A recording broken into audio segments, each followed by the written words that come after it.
Основна суштина на постојање на локалната самоуправа е власта да биде поблиска до секој граѓанин и да стане сервис на народ. Локалната самоуправа би морала да биде првостепена власт на која ќе припаднат сите надлежности, затоа во нашата програма главен акцент е надлежноста на локалните власти и начинот на кој тие се остваруваат.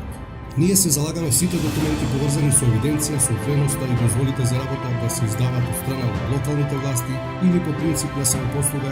Граѓанските здруженија ќе добијат пристап до сите информации од бивната сфера на действие.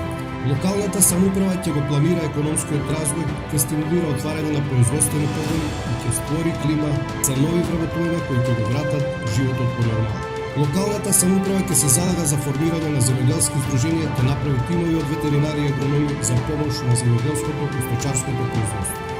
Локалната самоуправа ќе изгради централно грејење со користење на топла вода до стапните извори, ќе направи реконструкција на постоечкиот објект за бајско лекување во Бајна Кежовица, ќе изгради спортска сала, игралиште, отворен и затворен базен, комплекс дуќани и старечки. Локалната самоуправа во координација со раководниот кадар на СВР Штип ќе допринесе за поголема безбедност на градот, намалувајќи го нарушување на јавниот ред, криминалот, митото и корупцијата. Општината ќе финансира спортски клубови и спортисти како и развој на масовниот спорт. Гоце Ангелов за градоначалник за окружете број 4. Коалиција едината во наши раци. Демократи и Моро работничка партија. Гласете за Гоце Ангелов за градоначалник на општина Штип со окружете број 4.